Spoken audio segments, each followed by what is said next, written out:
नमस्कार मित्रों, मेरी स्वरचित कहानियों की श्रृंखला में आप सभी का स्वागत है। मेरी आज की कहानी का नाम है सुरभि। तो आइए शुरू करें। सुरभि रोज सुबह उठती और नहाकर भगवान जी की पूजा करती, सूर्य भगवान को जल चढ़ाती, अपने परिवार की सुख शांति के लिए भगवान से प्रार्थना करती। फिर कहती, भगवान मेरे माता पिता व सास ससुर अब वृद्ध होते जा रहे हैं, उन्हें सुखी व स्वस्थ रखना। फिर कहती, मायका तो भाई बहन से ही बनता है, अतः उनका परिवार सहित ध्यान रखना। और घर परिवार तो देवर जेठ ननंद के बिना अधूरा है, इसलिए उनका सबका भी परिवार सहित ध्यान रखना। और मेरे सब मित्रों को भी परिवार सहित सुखी रखना। इतने में कोई न कोई आवाज़ लगा ही देता, माँ आज टिफ़िन में क्या रखोगी, या माँ मेरी बुक नहीं मिल रही है। सुरभि एक कप चाय और मिलेगी क्या। और बस सुरभि का दिन इस प्रकार शुरू होता तो रात तक कुछ न कुछ चलता ही रहता। हाँ, शाम को वो भगवान के आगे दिया जरूर जलाती। दीपावली आने वाली थी। सुरभि को बहुत से काम थे, घर की साफ सफाई, नए कपड़े, सजावट, मिठाई बनाना आदि। दीपावली पर पूरा परिवार जो इकट्ठा होता है, सुरभि सारे काम बहुत उत्साह से करती।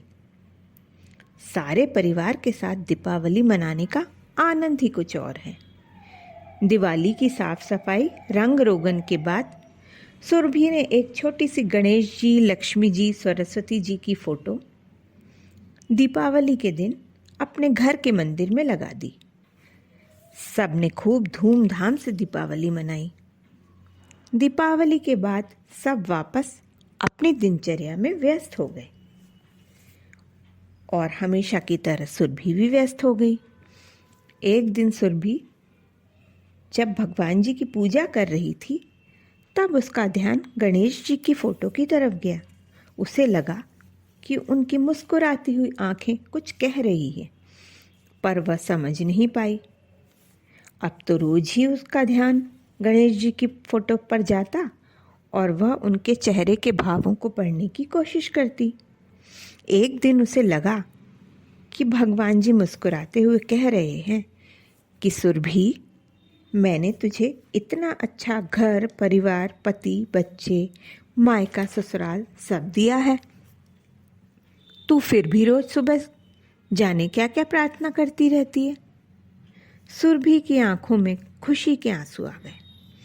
उसने हाथ जोड़कर भगवान को प्रणाम किया और मन ही मन खुश हुई कि आज मैं भगवान जी की फोटो के भाव समझ सकी।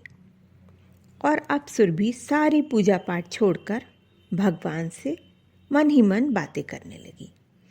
हाथ जोड़कर भगवान से कहने लगी, सही है भगवान, आपको कोटि कोटि प्रणाम और धन्यवाद जो आपने इतना अच्छा घर परिवार दिया, और भी बहुत कुछ दिया है आपने। पर मैं अपने मन की बात कहने, अपनी इच्छाओं को व्यक्त करने या कुछ भी मांगने के लिए आपके सिवा और कहाँ जाऊं।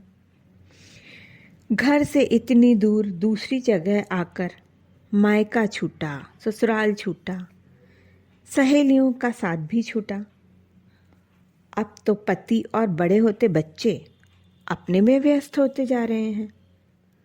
पति परमेश्वर तो बस, वो तो कहते हैं कि सुबह शाम 1 मिनट भगवान को प्रणाम कर लेना ही काफ़ी है। कहते हैं भगवान को सच्चे मन से प्रणाम करना ही काफ़ी है। बस अपनी तरफ से ईमानदार रहो, सही काम करो, किसी को जानबूझकर तकलीफ मत दो और किसी की ज़रूरत पड़ने पर क्षमता अनुसार सहायता की कोशिश करो। बाकी तो भगवान सब देख ही रहे हैं। हमें उन्हें और कुछ भी कहने की ज़रूरत नहीं है। अपने जीवन के लिए भगवान को धन्यवाद दो। पतिदेव की बातें तो बिल्कुल सही हैं भगवान जी, पर मैं कहाँ मिस वर्ल्ड बन जाऊं या अंबानी जैसी दौलत पाऊं या वर्ल्ड फेमस हो जाऊं, ऐसा कुछ मांग रही हूँ। मैं तो बस अपने घर परिवार की सुख शांति और खुशी ही मांगती हूँ। भगवान, ये मैं सुरभि नहीं, एक आम नारी आज आपसे अपने मन की बात कह रही है कि आप ही मेरे सच्चे सखा, जिससे मैं हर बात कहती हूँ। आप ही बंधु कि दुख सुख में आपके पास आकर बैठ जाती हूँ। और आप ही पिता, जिससे मैं कुछ भी मांगती हूँ और प्रार्थना करती हूँ, साथ ही धन्यवाद भी करती हूँ। यह सब मेरे जैसी आम नारियाँ कभी नहीं छोड़ सकती। इसी में तो हमारी खुशी और संतुष्टि है। बाकी तो आप भाग्य और कर्म के अनुसार हमें सब देते ही हैं। तभी आवाज़ आई, माँ, आज खाने में कुछ अच्छा सा बना दो ना।